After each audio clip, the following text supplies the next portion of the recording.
So we weren't sure if we were recording or not.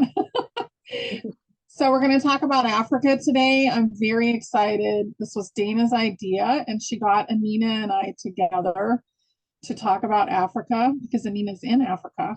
So this is going to be amazing conversation, and I think it's overdue. Yeah. So I'm glad that you were inspired. Yeah. I'm so excited, Dayna, that you brought up this topic. As I said, I don't think Africa gets enough airtime, and people have so many questions, but it seems like not many people can answer those questions. And I think it's going to be fun today because, I believe you have a link to Africa as well, which we're going to hear about. And then Honey is going to tune in, and we're all just going to see what comes. But Dayna's put together an excellent list of bullet points. So excited, Dayna. Yes, thank you. My pleasure. And thank you for bringing up that link. My sister did the ancestry or the DNA stuff. She did it maybe 2 years ago. So hopefully it was taken over by the good guys by then. But Right. we did see that we had a good amount of DNA, I think over 20% of Nigerian background.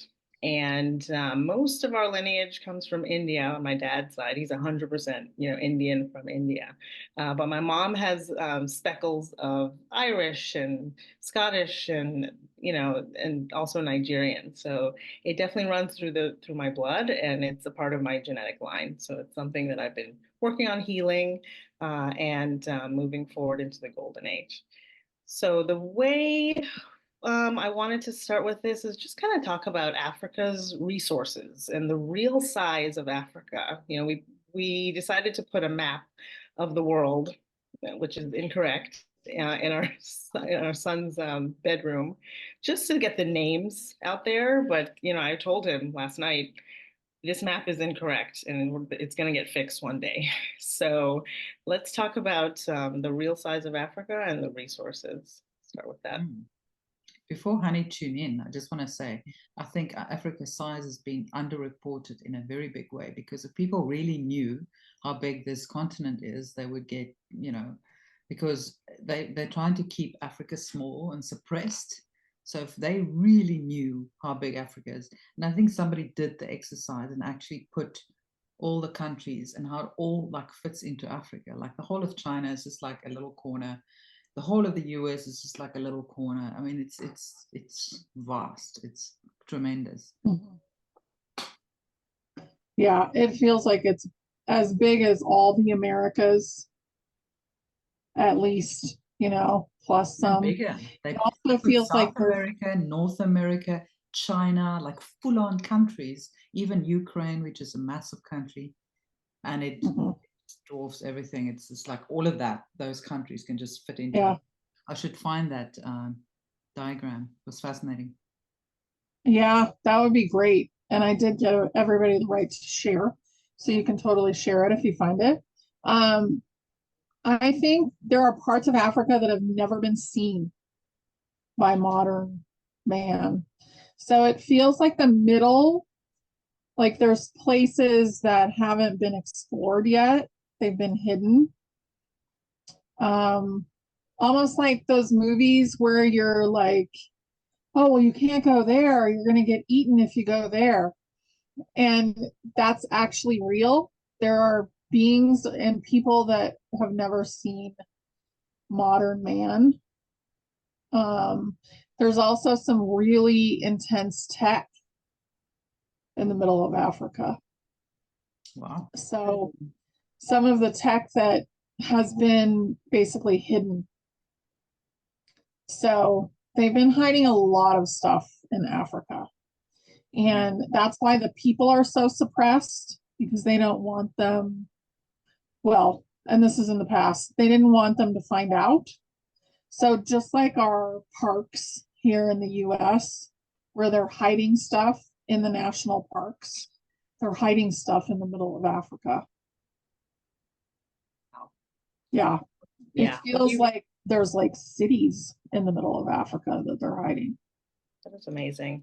When you bring that up, Wakanda and the whole Marvel story pops into my head with the natural resource of vibranium. And, that is it feels like that's disclosure. So are they hiding it from a frequency, kind of like how the movie is, or is it just out of your plain view because it's underneath something?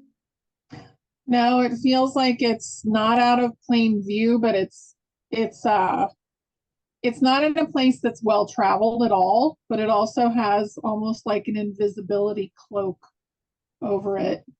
And you have to have a certain frequency to get in, almost like a key. So a lot of people have keys, almost like you wear it. And what I'm seeing is like a little, you know, those mini flashlights.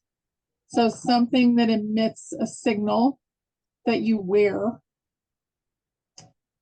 and that will get you in. But they've been hiding stuff like this all over the place, it feels like, now that we're bringing it up. So I think this is in most of the continents, except for the really small countries. You can't hide it there, feels like. So that's all underground stuff. But Africa has been a key point for a long time because there's been a lot of, feels like the gold was really a big thing there. So the Anunnaki created a lot of drama in Africa. Yeah. What immediately came to mind is also, you know, the wars and the unrest that's in Rwanda and the DRC. There's certain areas there that they say you cannot go, it's so dangerous. But what if it's not? Maybe that's a cover for hiding stuff, because those countries are pretty big as well. I don't know. Came up. It feels like it. It feels like it. There's one very big city, is what it feels like, is that's hiding in kind of a remote area. And then there's smaller versions of that, almost like you just have a building that's not even visible. And these are used as portals, I'm getting. Yeah. Africa is going to be discovered as like a massively wealthy country. Continent. Yeah. Continent. Yeah, the exact opposite of what it's been. Yeah, I mean, South Africa alone has funded like all of the banks in the US with its gold and diamonds. South Africa is one of the richest countries in the world. Now, it's just a small country in Africa, but you know, it's vast. I think we can't even wrap our minds around that, the resources that is in Africa. And of course, it had to be captured because part of the false matrix is to keep people enslaved, and debt slavery is their number one sort of methodology in their toolbox. And if there was this much wealth in Africa and people had access to it, well, you know, it's not going to go so well to suppress the people, will it? That's why you know, they've kind of dumped Africa into this extreme poverty, because that's the only way they can kind of counter the wealth and the riches and the, you know, what's been going on in Africa. And I think is much more than that. I mean, this was kind of the number one spot that the Anunnaki came to when they needed gold for their own planet's atmosphere. Like, I'm assuming like a colloidal gold kind of, or what is the other term? It's like how you can put it in the air. Anatomic? Anatomic. Oh, anatomic. Okay.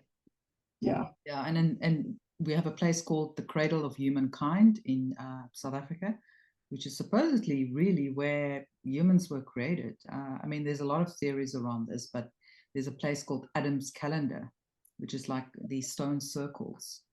And there's a lot of very interesting archaeological finds in this area. And you know, Michael Tellinger is more well-versed in that, but he reckons that was the, you know, where humans were first created by the Anunnaki, basically not created, but, you know, adapted, shall we say, into what we currently are in our current form.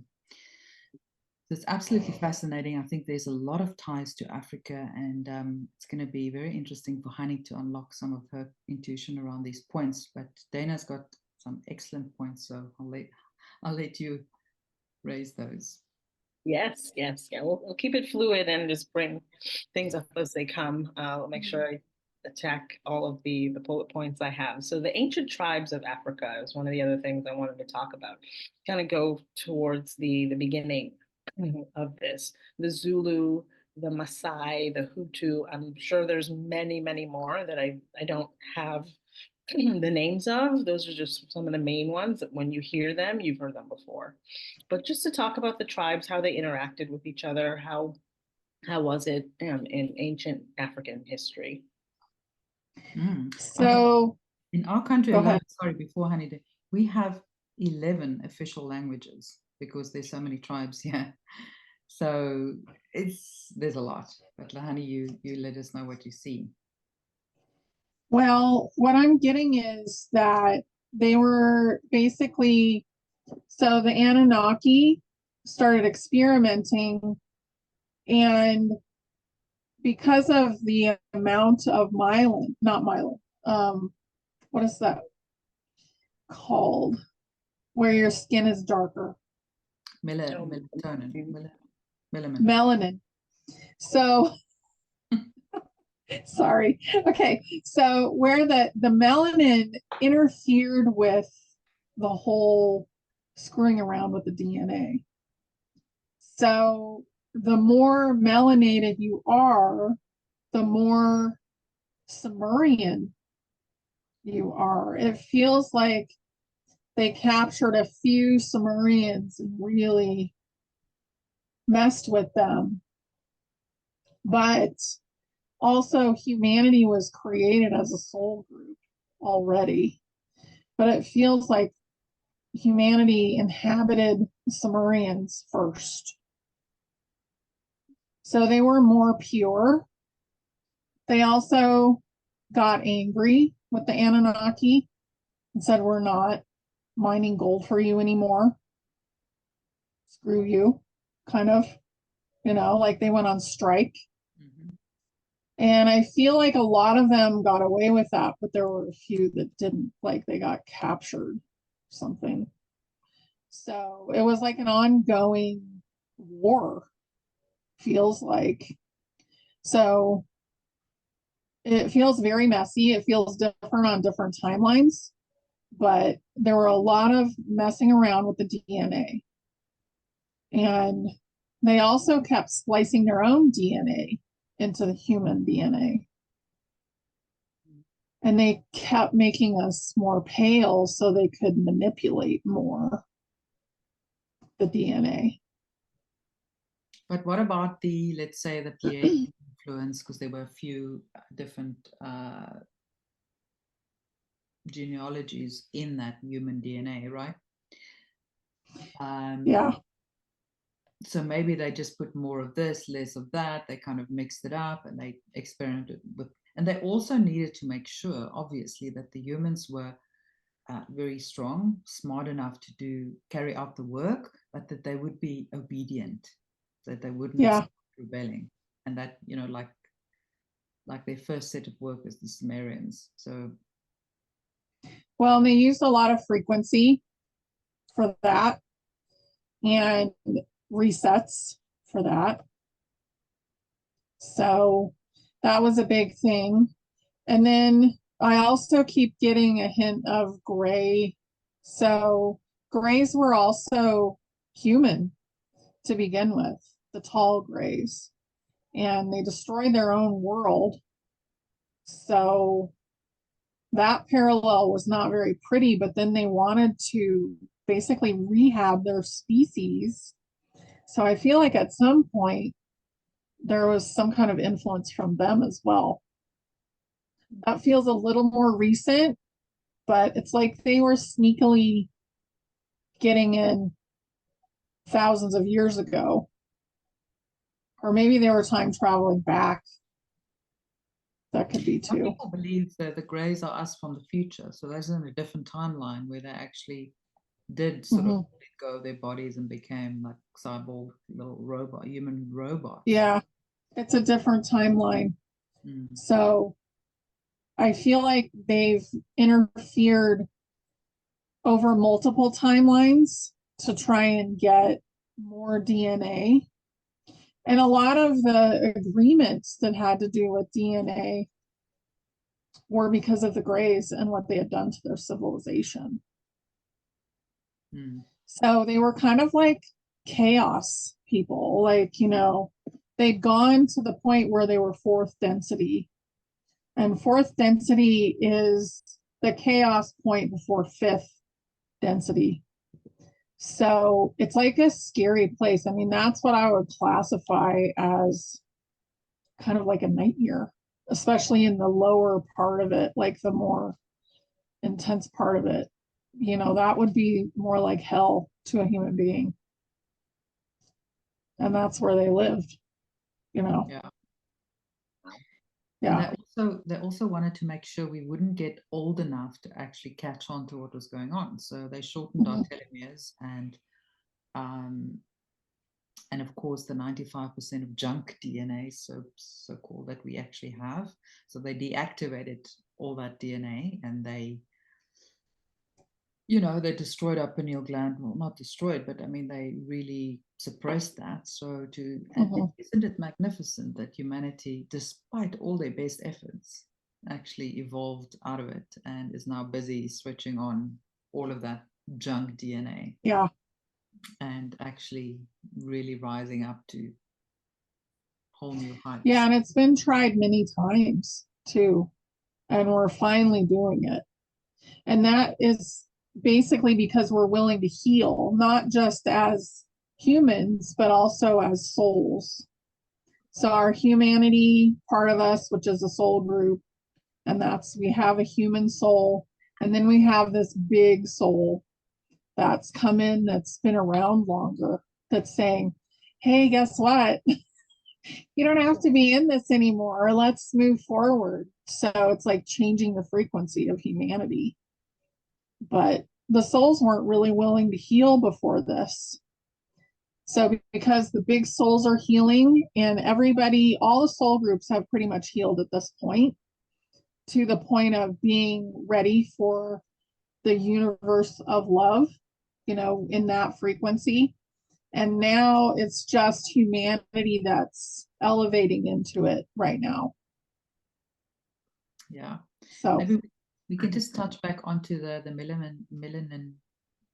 Sorry, it's the time. Melanin. Dayna had some important points around the ability, the high melanin in the skin, and the ability to download light codes, and obviously how sought after actually the adreno, and then we'll split it up and we'll set chrome after that, but you know what I'm referring to.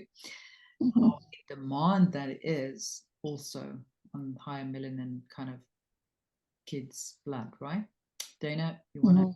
Yeah, so basically the relationship to high melanin in the skin, and then the ability to download the light codes that are coming in. I mean, from a surface level, from a common sense level, someone that has the darker skin can stay out in the sun longer and not burn. So coming from that aspect, but going into more of an esoteric idea of that, downloading the actual light codes coming from the central sun, or the sun itself. How does that look, and what does that look like? It feels like they're closer to Mother Nature. So they're closer to their original blueprint, human wise. So it's easier for them to accept. And also, it feels like with more melanin, because everybody has some, more melanin comes kind of like an ability to create, or being willing to create. So creativity comes a little bit easier. Now there are NPCs in all colors. So that means you're not willing to create, you're confused, and you're not carrying a soul that's going to help you create. Okay. But when it comes to creativity and kind of like spontaneity and being in the moment, it feels like it's slightly easier just because of the DNA. Very interesting. I've Mhm. heard Barbara Marciniak from the Pleiadian Channeling Collective. She has also said on some of her audios that if you want to find out the depths and the history and the origins of the human race, go to the darkest skinned DNA to find it. And Mhm. it is hidden and encoded in that DNA. So I thought that was interesting. Just wanted to put that in here. Yeah. It's almost like, when you, for example, wear black clothing, it's like it attracts the sun, right? It kind of, it absorbs more light in a way. And it's almost like I see, the darker skin color being able to absorb more light, right? It's kind of almost attracted to one another, because it's kind Mhm. of opposites. So I just feel like darker skin is able to absorb more light than the lighter skin. Yeah. It's all the colors mixed together. Mm. So really, when you're looking at someone, you could compare it to like a pastel rainbow versus a very saturated jewel tone rainbow of color that is, within the person. So the frequencies are more saturated, I would say. Mm. Now we come into whatever body is best for us. So don't feel like, oh, well, I didn't choose to do that. So am I not going to figure it out? You're absolutely going to figure it out. The frequencies are all there for everyone that is human. And also, we've all been different colors, right? Yeah. We've all said, oh, let me try that. Let me try that. We've all been different colors, actually. Mhm. It just happened to, Yeah. I needed a bit more of this in this lifetime. So I'm going to be that person now because I've already played that role. That's kind of how I see it, Yeah. And also what works best for this time period. Like a lot of us have a slightly more masculine soul. Like, we were maybe born in a more masculine bent as a soul, but a lot of masculine souls are in female bodies right now. And I think that's because the female brain sees things in more of a multidimensional way because it allows it in the frontal lobe. So a lot of more masculine souls came into female bodies in order to really create the awakening. That's very And the interesting push. because Yeah. I feel like sometimes I'm like more masculine and kind of trapped in a female body sometimes. I love being a female, but I do have a lot of my masculinity comes out, from time to time. So I totally get that. And the funny thing is when Dayna said, she's got some Nigerian DNA, I've always loved the Nigerian people. It's like there's a connection, there's like a soul connection. I've traveled there and I've had business partners and friends that are Nigerian, love the culture. I never really knew why. It's just like a familiarity, it's like, yeah, so it's interesting. So I probably did spend a lot of time there, Oh, yeah. Yeah, I can see you. Do they have kind of a boxy hat that they like to wear? Yeah. Yeah, so you were part of that culture. Yeah, and you had on like this boxy hat. Yeah, That's so like, I love it. I've had like Nigerian princes as business partners. I mean, the funny thing is these business ventures never really worked out because the Nigerians have a lot of ideas, but they don't necessarily execute well. So it always kind of fell flat because, they didn't execute their part of the plan, but they had lots of ideas. And, we were very excited about different, starting a magazine, doing polo events across Africa, all sorts of things, ideas we had. But yeah, I'm still very fond of the people and still have friends there. And even, at that time when I went there 10 years ago, it was actually quite dangerous. Like they pick you up at the airport with like armed security kind of thing, you know, because there's a lot of kidnappings like on the road, and just it's like, but I never felt afraid. It's like, okay, that's cool. But they were like, no, no, no, you can't go there, or you can't, you know, drive with that person in the top down. They're going to kidnap you. And I was like, I don't feel scared. So it was quite interesting, that aspect as well. Maybe also familiarity with this place isn't dangerous. Yeah, I think you were male there. Hmm. Mhm. Most likely. Yep. And then So choosing fun. back in South Africa, Anina, that's good. Back on the continent. Yeah, and Amazing. you know, I always had a real love for the people from Africa. Even when I started my business, you know, I don't know, 18 years ago, it was about putting Africa on the map and exposing Africa's creativity to the world, you know, like showing the world that we can be every bit as creative, and we understand, you know, because I was in the luxury industry, like Africa too can produce luxury brands and produce high value items and appreciate luxury as well, you know, in the same breath. Mhm. That's why I was instrumental in bringing a lot of brands to Africa. So it's something I was really passionate about, but, you know, somehow I got kind of swept in the whole success and making money thing, and, you know, kind of at some point didn't feel like I was following my real path anymore, because it was, you know, I was just trying to be so successful in that industry. It was so cutthroat. But I still, you know, go back to that. I link back to that, the fact that, you know, and, you know, we are in different places for a reason, right? I'm here for a reason. I'm not quite sure exactly what that is yet, but it'll be interesting to see how that unfolds. And the two of you as well, you're also in a specific place for a reason. Mhm. When the veil comes down, it's like, oh, that's why you were there. Oh, you were there with us. It's like we'll see everything, right? It Yeah. all makes sense.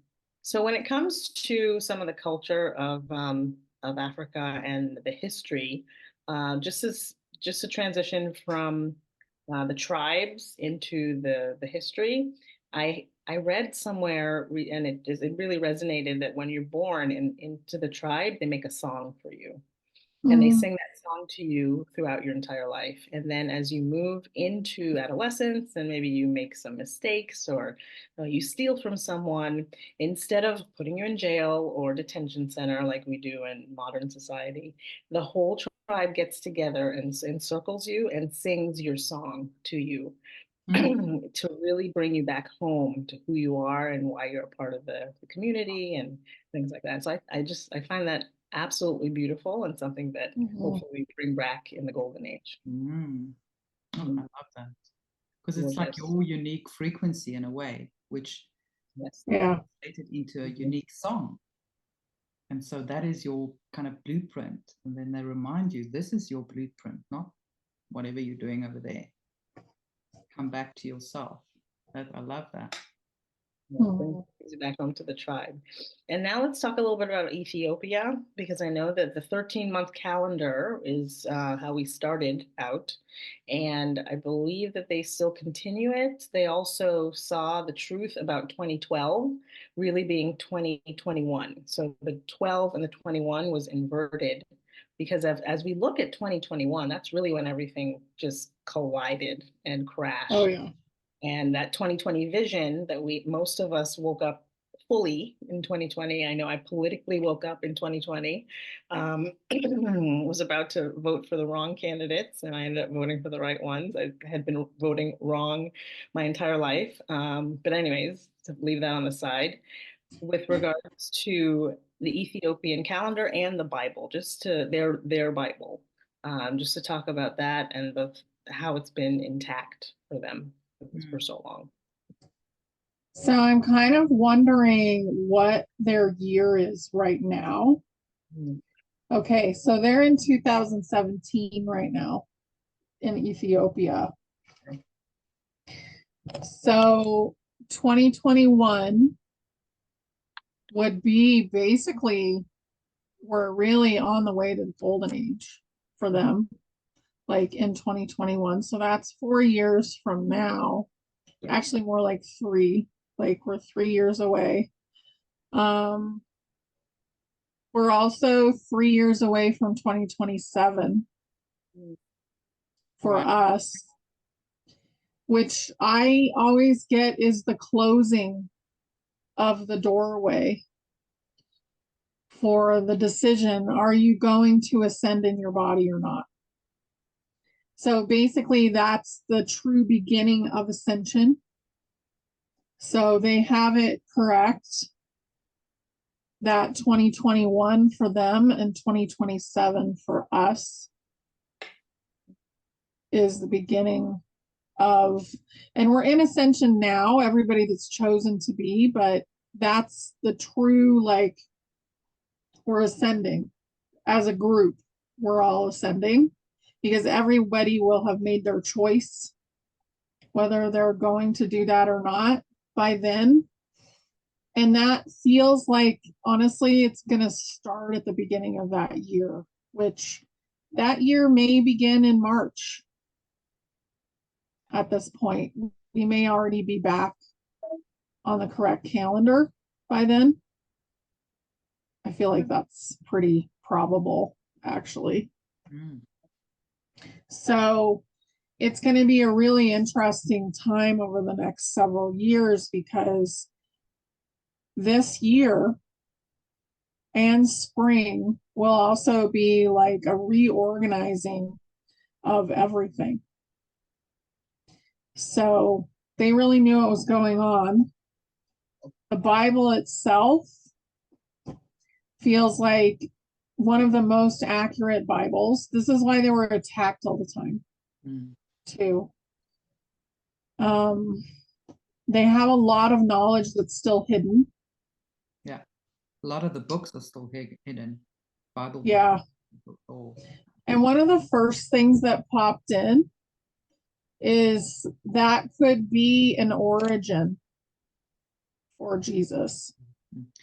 Yes, because they say, a lot of people reckon that's where the real Jews are from, Ethiopia. Yeah. And I actually know people from there as well. They wear the full-on Jewish. So and Jesus wasn't named Jesus either. Yeah. But I feel like that's probably where he originated from. And he was also a king. He wasn't or at least a prince. He was in the royal family, so he wasn't like, some poor pauper, which they portray him as. And he didn't die on the cross either, which, a lot of that conversation makes people really mad. But that's what I see. And I've seen his death. So, and he basically died in the middle of a city square, and it looked like Rome. It looked a lot like Rome. If you had to place it, how old was he? He was in his 30s. Oh, okay. Oh, yeah, he was definitely not. I don't feel like he had reached 40 yet. Was he 33 exactly? I feel like they kind of created that idea. Yeah. But there are some people that reckon he still traveled to Japan, and he obviously traveled to, to France with Mary Magdalene. They had children, and there's a culture in Japan that reckons he was living there at the end of his life. And there's even a gravestone for him, which is super weird but interesting. Well, that might have been in another timeline, maybe. Like an alternate one. But also, how fast did he actually age? Too, because he looked 30. Yeah. But how old was he really? That's a whole nother question. Yes. Because maybe they weren't aging that fast then. And he also didn't look extremely dark, in his skin. But he definitely was not blonde. Go ahead. What did you say? No, I was just saying the Ethiopians are slightly lighter in skin, actually. Funny enough. So okay. Yeah. Yeah, he looked like maybe slightly lighter than Dayna. Mm. Mm. Like a Middle Eastern type of skin tone. Yeah, kind of an olivey kind of skin tone. Mostly dark hair. Mhm. I mean, he might have had a little bit of sun in his hair, but it didn't really feel like it Mhm. to me. And when I look at that moment, because I was able to see that moment, um, he looks, like he's got curly dark hair, and it was collar length. So he didn't look like this blonde guy. And I feel like his eyes were brown. So I think a lot of stuff is going to be debunked. And unfortunately, religious, when you're extremely sucked into religion, that's probably going to be the hardest thing for people. Mm. Like, I see it as the worst experience because it's going to shatter their world. I saw something crazy. Who founded NASA? So whoever the guy is that did Scientology, he was one of the founders of NASA, and along with Walt Disney and these Nazis and stuff. So anyway, it wasn't the best. And I put that on Telegram, but it makes sense that the religion thing is so out of whack because they were part of the mind control, Yeah. And Ethiopia refused to be mind controlled. And that's probably because it was the origin. And they're like, no, you're not gonna do it. Mm. But it's a very interesting country, that's Mm. for sure. I'd be excited to visit. Yeah. Mhm. That's going to be very It's very hard to find Ethiopian food in our neighborhood, even though we have so much in South Florida. So there's a place in West Palm. I've never been, but I have friends that are vegan and they go there because it's just amazing. But when I was in Vancouver, I had their food amazing, just like I want more. mm. But yeah, the culture and everything. And just to touch back on Yeshua, Jesus, after the Council of Nicaea, there was a son that was, his name was Cecil Borgia. And I've done research from videos, but I haven't really read about it. But they took his face Mm. and made his face the Oh, yeah. face of Jesus in the modern age. So, the blue eyes, the green eyes, the blondish hair, the light skin. So it's someone that's completely not who the history will reveal it to be. Mm. Mhm. The Borgias were really Right. not the best. Yeah. So even Genghis Khan was totally different than what they portray him as. They portray him as somebody who looks like he's from, that area with the ethnic look, and he was actually a redhead. Yeah, I heard that as well. So, like, okay. Yeah, and there was a lot of, I mean, he was Mongolian, obviously, which is kind of close to China. And even in China, there's apparently giants that were found, bodies or graves or whatever, of giant redheads in China that Mhm. they're covering up, and I think there's like a whole army kind of guarding that place. Nobody can go near it. And there's a lot of pyramids as well. So obviously the Chinese don't want to admit that they were not the first ones in that place. But No. And that's totally the Anunnaki bloodline. So you have that bloodline coming down, which is what they use to kind of whitewash everything with. And they were everywhere. They were in the Grand Canyon and they were eating the Native Americans. Like so the Native Americans killed them off. And it's just, there's so much history that's going to come out that's going to be so crazy for people. We went to the woods the other day and I took a picture of a pyramid on the way home. They're everywhere. yeah, Yeah. Wow. so interesting. Mind-boggling. It is. So speaking of the history, I wanted to stay in the history some more because of how fascinating it is. So there was a gentleman or a chief, I think he's a chief of the Zulu tribe. His name is Credo Mutwa. He was interviewed by David Icke. So if you haven't heard of his interviews or you haven't seen any of them, fascinating. You'll be able to find them on any of the alternative channels. But Credo, Credo, and then Mutwa, Mutwa. He has a lot of stories about the time before the moon. So all of those stories brought down, confirming that there was a time before the moon was in the sky, and also about the reptilians, which he called the Chitauri. I hope I'm saying that right. But just to touch base on his story and anything else that we need to know about that. He's a fascinating man and really so inspirational today. And it's interesting that he's calling the reptilian Chitauri, because there is that particular reptilian race called Chiakar. I'm wondering if this is one and the same thing. They were the really bad ones, like very violent and big and muscular. I mean, there's a lot of reptilian kind of species, but yeah, I feel like there was the Draco, which were really scary, and they had wings. And they also they were fourth density, so they were able to control people with their mind. They knew how to do it.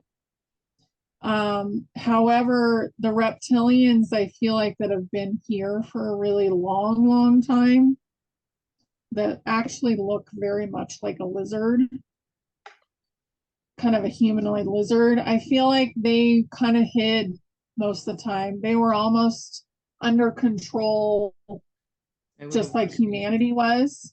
Yeah, and turned into the bad guy. Because some of them, a long time ago, I tapped in to one and I was just doing some energetic cleanup, and there was a reptilian that was inside of something. And he wasn't a bad guy. And he was able to go home. And this was all energetic astral stuff.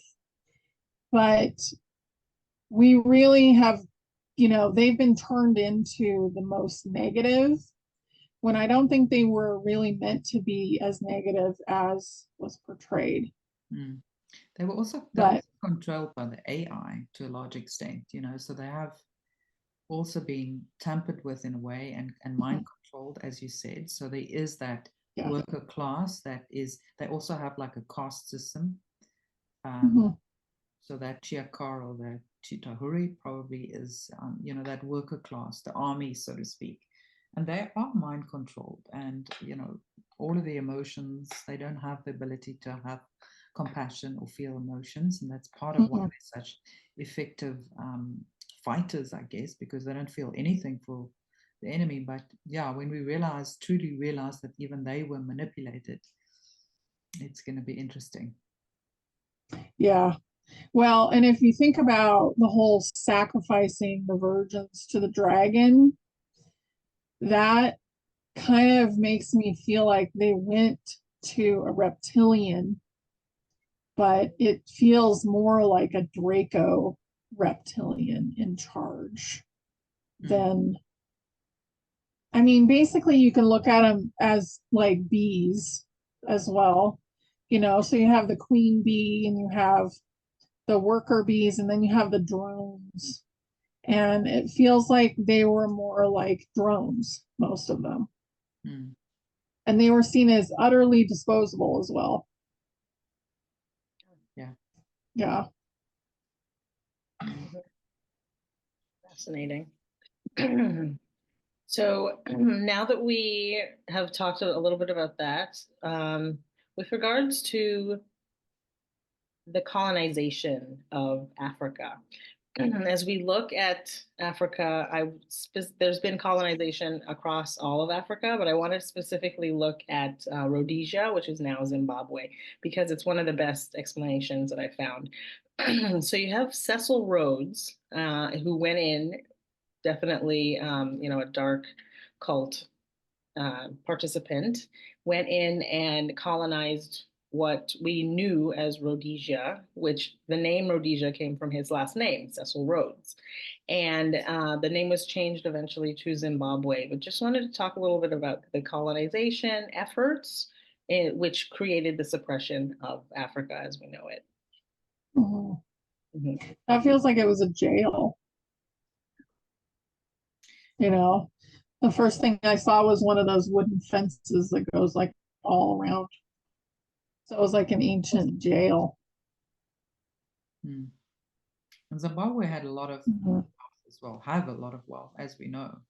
So, you know, he was kind of the agent for the crown, so to speak, that was sent to Africa to go and colonize it. And yeah, I actually have some, trying to look at my notes. I did do a show once on Rhodesia, or Cecil John Rhodes. He also played quite a big role in South Africa. And there's actually at our University of Cape Town, there's a statue of him, which I'm hoping they're going to tear down at some point. Because this man is appalling, was appalling. You know, he was really what we call a pedo, and then after that, the file, you know, what I'm talking about. He was horrendous, and he was obviously schooled in that dark cult. Mhm. He was a full-on Satanist. And so he was probably the best candidate to send to Africa. And I think he was quite effective. That's why they kept sending him to other countries to go and colonize. And you know, also because he felt nothing. And basically, he was funded by Nathan Rothschild. So, you know, that connection was very well kind of linked. He was sent to conquest Africa, and he also was part and parcel in forming the De Beers Company, which is the biggest sort of diamond company in Africa.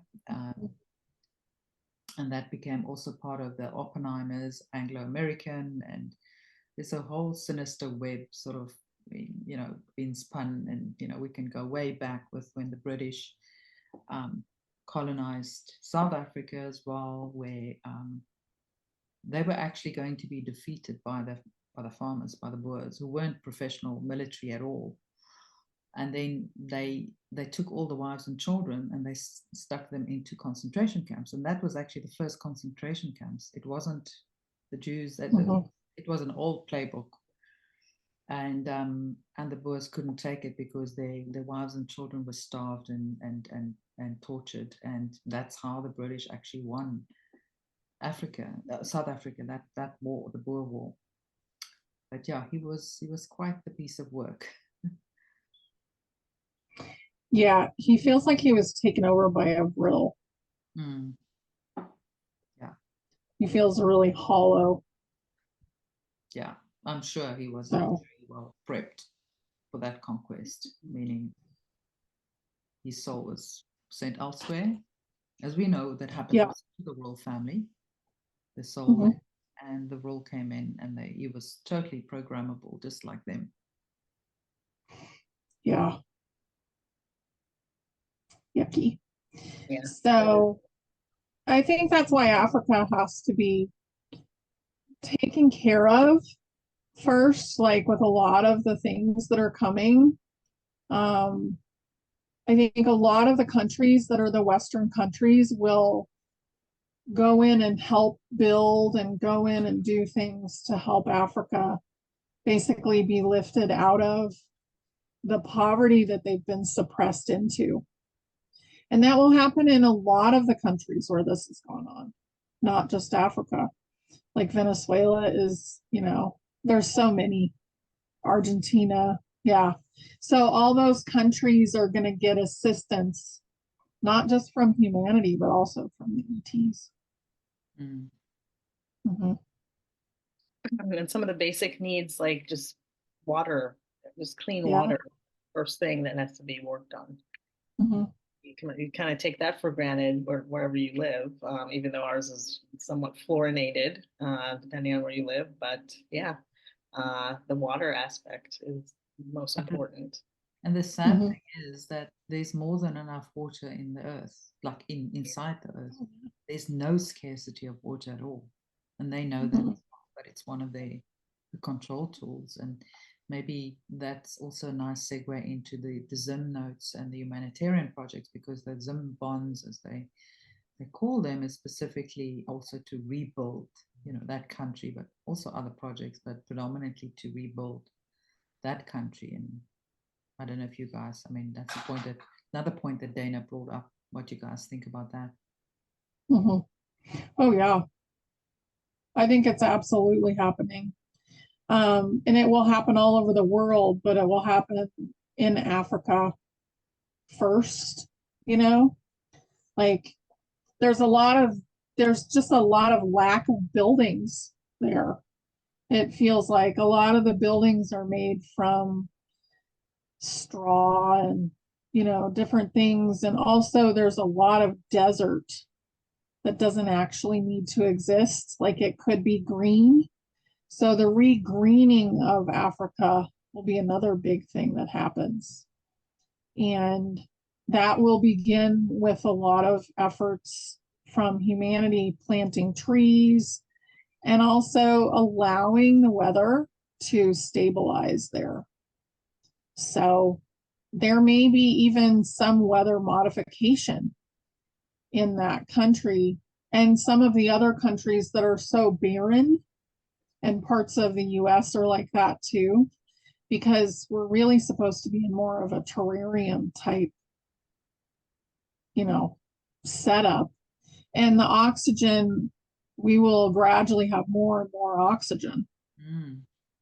So, because there's a lot more oxygen outside of the frequency, we're in a frequency dome, but it's, there's no ice anymore. Some of that oxygen is seeping in, and I feel like it's going to get more and more as we go. But we're going to go from 15, I think it's 15% where I'm at, and maybe 20 at a lower altitude, but it's going to go up to like 35. So we're going to have a lot more oxygen than we're used to, but I think it's going to be really good for our bodies. But it's going to take a little while, and also the lack of vegetation is contributing to the lack of oxygen as well. So that'll start to change. So as we stabilize and the weather stabilizes and it becomes more terrarium-like, it's just going to be easier. Everything will be easier because a lot of our food will just be grown and we'll just pop it off the tree and then, have a snack. We're not going to be as hungry anymore either, because a lot of our energy will come from the natural world, because you have the right light spectrum, you don't really need as much food, which the Tartarians didn't really need hardly any food. They did have parties and eat food, but I don't feel like it was like a big thing for them on a day-to-day basis. So anyway. Yeah, you brought up weather and the weather modification, which I had a bullet point that I added about that. So, whenever we see, and I live in Florida, so whenever we see all of these hurricane like formations, for whatever reason, they come from the west coast of Africa. So it's almost like the west coast of Africa spits out this weather formation, and then it goes over the warm water of the Atlantic. And as it pushes through, it turns into a hurricane. Now, before I knew all about all of this, I just thought that was so odd. Like, why is this weather formation being created somehow? And then all of a sudden it goes through the warm waters and then it goes into a hurricane. And because I'm exposed to it, I just see it all the time. So from a weather modification perspective, is that being generated in Africa? Has it been taken out? Was that HAARP? What does that look like? It was being generated in Africa. Some of these storms are really driven by parallels that are dissolving right now. So Atlantis really drove that last Helen, was it called Helen? Yeah. That last storm. And I feel like it picked up in North Carolina because there was interference with the storm. but also those dams were ready to break. Mm. So it's like it crossed into a more intense timeline. And unfortunately, there were a lot of people that got hurt because of that. And when I looked at that storm, I could see a lot of tech inside of it, but it was tech that I think it was Atlantis tech. So it all looked like gold wire, little bits of gold in there that was powering it. And if you think about it, that's when humanity actually started to get messed with. That's when humanity agreed to be suppressed, was during that time of Atlantis, so that we could learn, we could be in this really difficult school. And humanity has said no to that.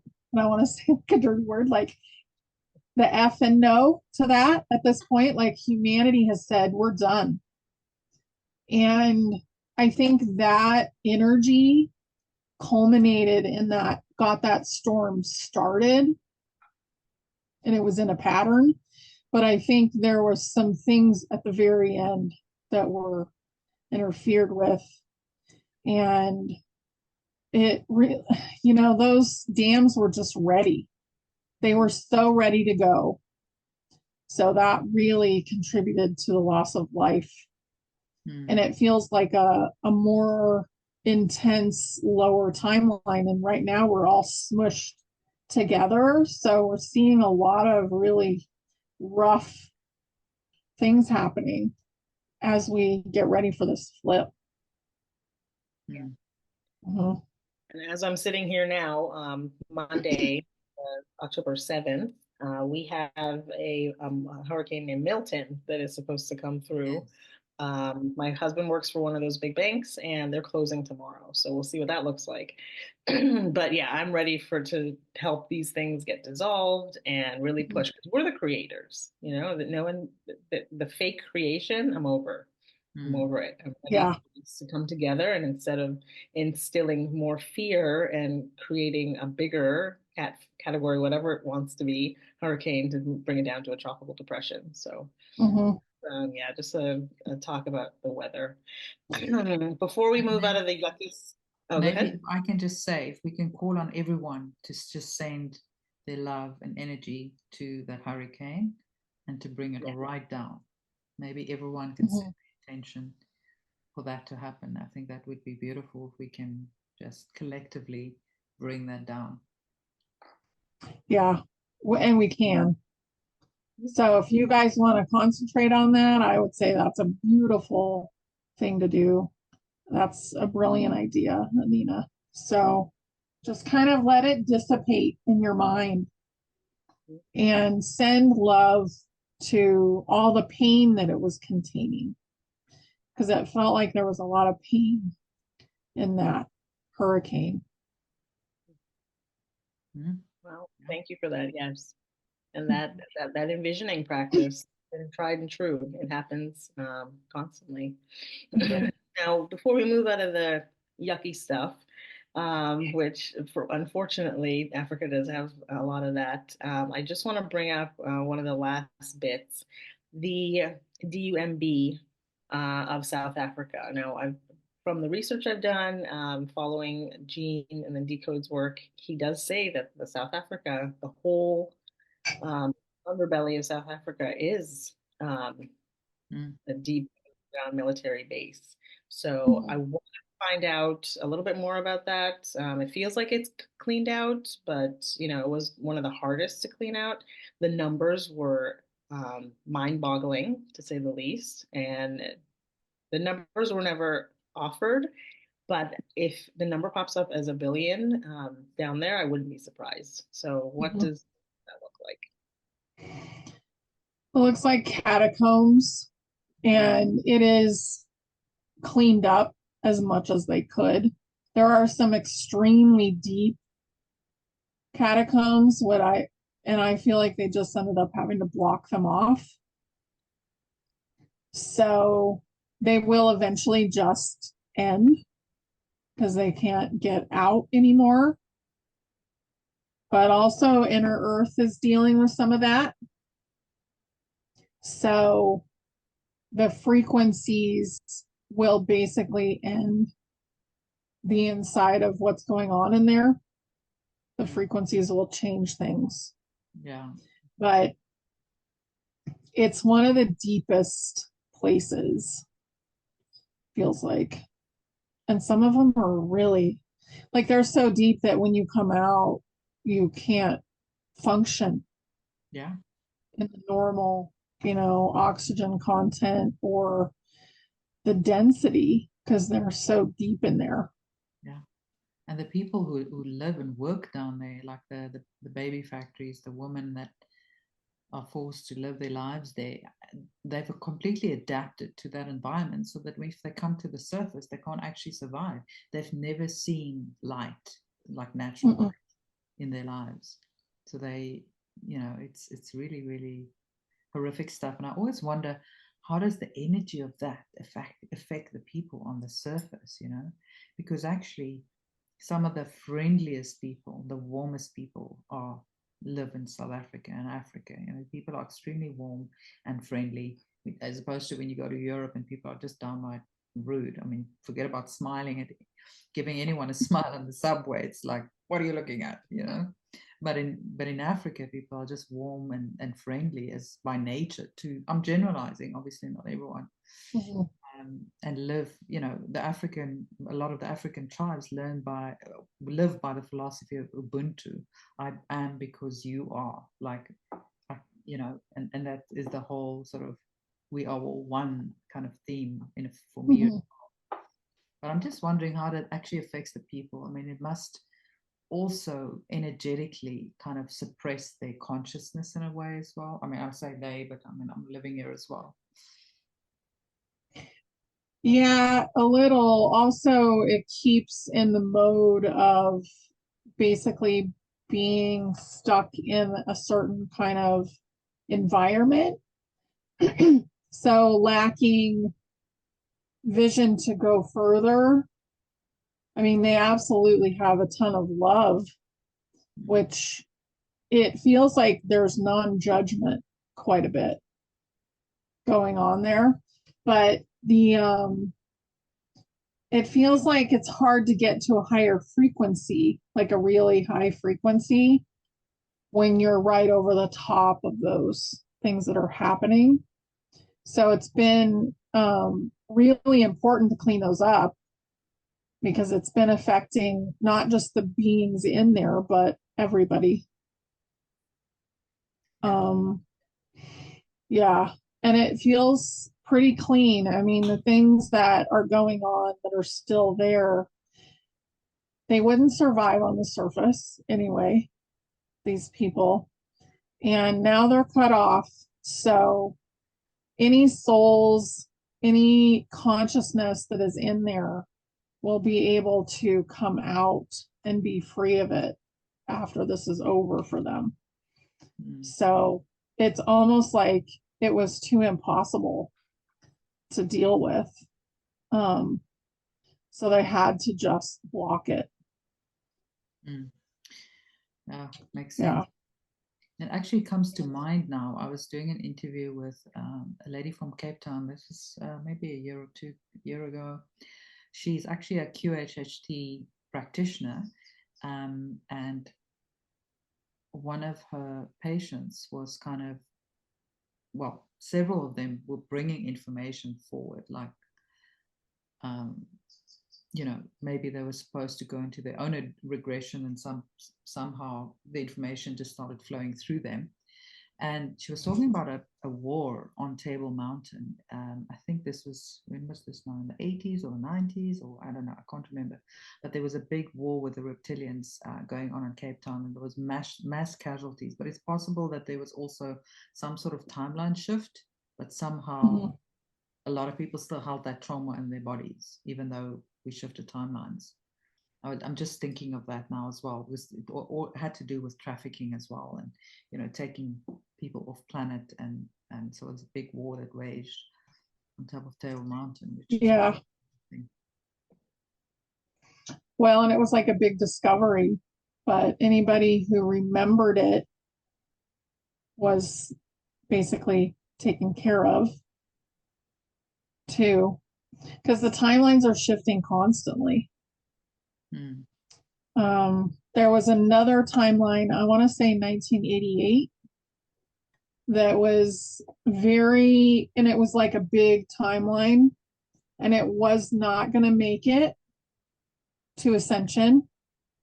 So that was shifted on purpose to make sure that we could achieve Ascension, because the collective was really unhappy that it wasn't making it through. Because I don't know, I mean, it was such a material time. I mean, I was in high school then, and it was all about the materialistic junk. Mm. Yeah. Yeah. That might have been when Madonna came out with "I'm a Material Girl." Mhm. Exactly. Yeah, 1980. 80s. Yeah. Mhm. All right. So, pardon my coughing, getting over a flu. Okay. Yes. So that's I got my cough drops here too, just in You're case. doing good. So, yes. So now I wanted to move into the vision that some of the leaders for Africa have for Africa. And the biggest one that came up is Libya and Muammar Gaddafi.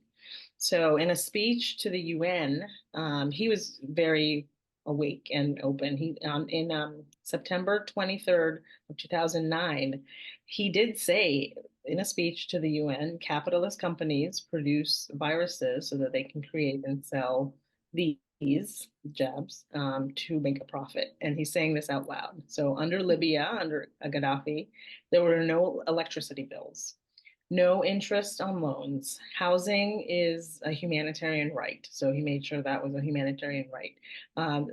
Newlyweds received $60,000 and $5,000 for pregnant mothers and newborns. 40 loaves of bread would cost like 15 cents. And in the US, the price of gas, the price of gas or petrol in Libya was 14 cents. US cents. And then the 25% of Libyans, they have a university degree, free education, free medical treatments. They created a man-made river. So he bore water from fresh resources and bore it into under Libya, bringing water from from under to the desert in Libya. Also, portions of the Libyan oil sales is credited directly into the accounts of all the Libyan citizens. And Libya had no external debt, and its reserve amounts to around $150 billion of reserves. This is, the research that I did. I'm not sure how it is today, but as you can see, and I grew up listening to our 44th president saying that Libya and Muammar Gaddafi was a terrorist. So, we have a lot of explaining to do when it comes to that. But it looks like Gaddafi was creating a golden age in Libya before his time. So just to touch on his legacy and how we're going to see that come to fruition. Yeah. I so his family's gonna, wow, it's like the world doesn't, let me get a drink. Go ahead and say anything else. Yeah. What do you want to add? Go for it. Okay. Yeah. I just So wanted to it's also like, say it feels like go the ahead. first inkling of Jasara. Like if you look at what he did there, and he was also going to he was gold backing their currency, and he had in mind to have a gold backed African currency, like an African union where all of Africa's currency would be gold backed. So it was really like looking not only to change his country, but the entire Africa. It was really so ahead of his time. I feel like the good guys really took a lot of inspiration from him. I feel like they really tried to make something happen. Like they were trying to push some things forward when he came out at the UN. Um, I feel like he's probably still alive. That comes in. His family has been protected. His family, his children will carry forward a lot of things. So they're really going to be able to see that vision come to fruition. It feels like he's been secretly working with the White Hats for a very long time. So that was part of the White Hat thing somehow. And he's like his example was one of the very important things that they're carrying forward. So that knowledge and that the way to do it and the inspiration will spread throughout Africa. And I think that BRICS has a lot to do with that inspiration. Yeah. So yeah, what he did will not be lost. Amazing. Yeah, as I was doing research for this, I watched one of the last interviews that Gaddafi created, actually interviewed. And as soon as he kept talking and his mannerisms and what I had done research on before, it looked like a body double. It just seemed like they pulled him out before because they knew he was in danger. So the fact that he is still around, it's surprising, but not surprising. It's actually exciting. Yeah. The White Hats have been around for a very long time. And then you have the gray hats that are pretty much gone. I mean, they're in the lower parallels, but the gray hats were kind of like afraid to go all the way with the White Hat, agenda. So they would go back and forth. And they liked keeping control of humanity because they were scared to let go of control. And then there are the black hats that are pretty much obliterated at this point. Wow. Yeah. Created like a blueprint for our future, because that is pretty much what's going to happen, right? Yeah. All this. Absolutely. Yeah, and Ethiopia pops in as being one of the first. So probably Ethiopia will be more of the spiritual side of that. So they may work together in the future. Those two countries. Yeah. Interesting. Yeah, that's so exciting. Yeah. So touched on this before, but the significance of the ZINZINO and humanitarian projects, the significance of South Africa being a part of BRICS, the fact that the ZINZINOs are offering us the ability to, fund humanitarian projects. Are the White Hats telling us that the ZINZINO actually has that real gold value? And hidden from humanity, because I have heard that Zimbabwe has more gold than any other location on Earth, or the known Earth that we know within the ice wall. So just looking at what that looks like, and yeah. Also, Zimbabwe announced not too long ago that their currency is going gold backed. So they know what's about to come down the pipe. Yeah, they know. It's a deep, deep, like river of gold that's under Zimbabwe. It looks massive to me. And it's like where a lot of it's Mother Earth's like one of her big places where she makes gold, because gold is made by Mother Earth and silver is made by Mother Earth. There's not as much silver as there is gold. In Zimbabwe, I think because what happened there and also how poor they became and how suppressed they became, that's why they chose the Zimbabwe note. And I know that Trump, this was brought up a little while ago, gave a Zimbabwe note to one of his your fired contestants. I don't know what that was called, The Apprentice, that show. And he said, keep that. It's going to be worth a lot of money in the future. Oh, wow. So he's known for a very long time.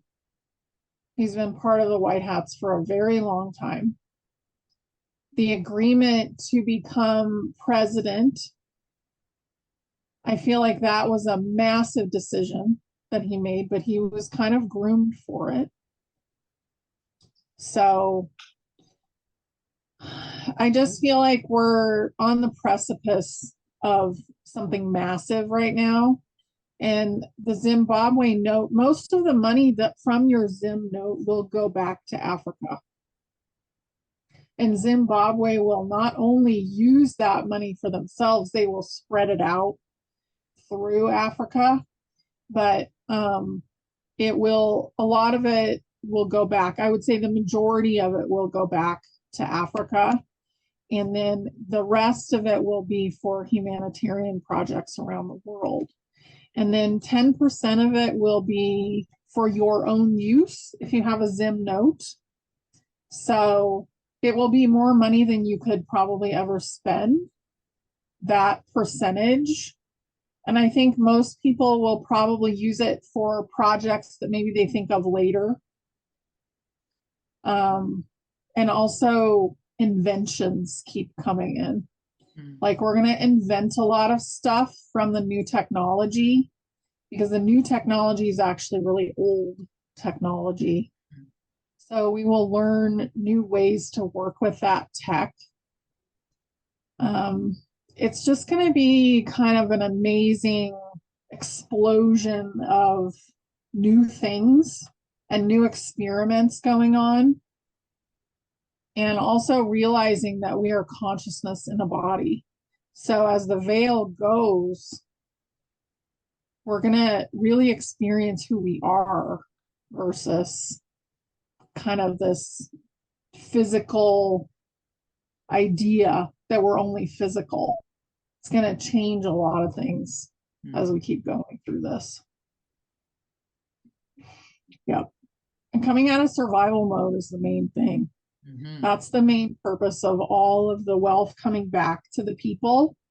So once we're out of survival mode, as we go into the golden age further and further, the less we'll need money. Yeah. Mm-hmm. Yeah, even the gold will not be so important at that stage because there'll be enough of everything for everyone. When you're talking about inventions, there's been people in Africa that, there's been several inventions, free electricity for one, also hydro, like a water-powered car. Some of these people have mysteriously disappeared as well, or died. Yeah, we've had that here too. Plasma batteries, I saw that this morning. There were two guys that had created what's called a plasma battery, and they would power their house on it, and they both disappeared.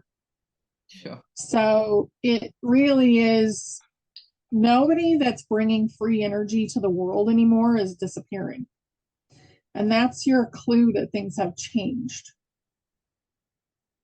Because there's no bad guys to snatch them up anymore. So the whole scenario has switched in the background. We're just waiting for the switch in public, which seems to be at full roll. It's rolling ahead. Yeah. And with the Chevron doctrine now overturned, that means innovation is like it's open season, and all those controlling three-letter agencies will no longer be able to suppress the new technologies, so. Right. And they're being exposed for who they are. So the whole Diddy thing, that will expose Hollywood, all the politicians, and it will lead back to the three-letter agencies. Because the one that starts with a C was definitely involved in all that stuff. I'm sure the other ones were too. They knew all about it. Yeah. And the whole sort of Kamala and Obama and the Clintons. I think that whole house of cards are going to come tumbling down soon as well. Me too. Yeah, it's about to pop. And the mayor of New York getting caught was the clue that was going to happen. Yeah. Mhm. So exciting times. it is exciting. I'm like, bring it on. Let's get it done. Be ready. Let's go. Let's go. Absolutely. So yes, so basically, you know, to wrap up, I think we've already talked about this with the role of Africa in the golden age. Just, I feel like when I tap into Africa, and I've never been, so I'm excited to go one day and get to meet you, Anina. But it just feels like home. Like if Mother Earth were to pick one continent to embody who she is, she would pick Africa because of just the beautiful, gentle, gorgeous nature, the people, you know, the food, the culture, all of it. It's just expansive. So I'm Foreigners excited really fall in love with Africa and South Africa when they come here. They just like, wow, do you guys realize what you have here? It doesn't matter, Germans, Russians, you know, Americans, you name it. So it is a rather special place, and it's not like it's the most beautiful place on earth, but there's something special here. It just feels, you know, there's something special here. And then, of course, in Cape Town as well, we have the mountain, that there's a lot of crystal quartz in the mountain. And there's also something, I just want to kind of finish with that. There's something called the South Atlantic Anomaly, where the magnetic field is very low on the southern part of South Africa. And that goes all the way to sort of South America as well. So, yeah, I don't know. It's like we're going to be the first to kind of not enter space, but be, you know, our bodies are getting prepared by the very thin magnetic field that we have here. We've got high radiation here, but it also at the same time, it feels very light. Like people have said, coming from London, I feel so heavy. My organs are like down on the floor because of the gravitational pull. But in Cape Town, it feels light. You just feel light and you feel well, and you don't know why, but people just feel very, very good when they come to the city. So I hope to have you both here very soon. Yes. Both invited. Yeah. Maybe we'll come together. Yeah. So, and I feel like that so I don't really know geographically because the map is totally out of whack, but it feels like you're kind of close to the edge of where the dome was. So that's probably another reason that the sky is getting coated because they can't hide the real sky as well.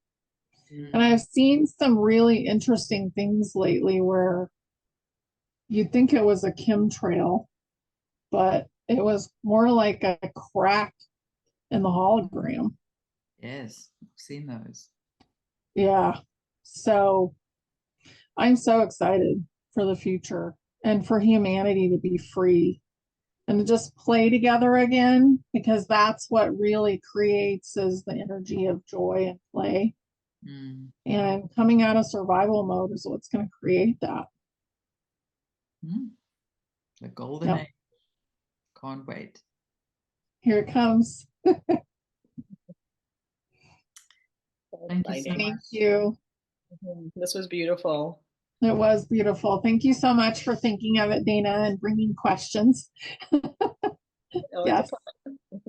Yeah. Thank you, Anina, for staying up late. It's such a nice discussion. Really appreciate your input, both your input. And we shall have a big reunion here in Africa and dance around the bonfire. Yeah. Love that. Drum circle. Yeah. Okay. Exactly. Yeah. Thank you, everybody. Thanks, everyone. See you soon. Bye. Bye. Good night.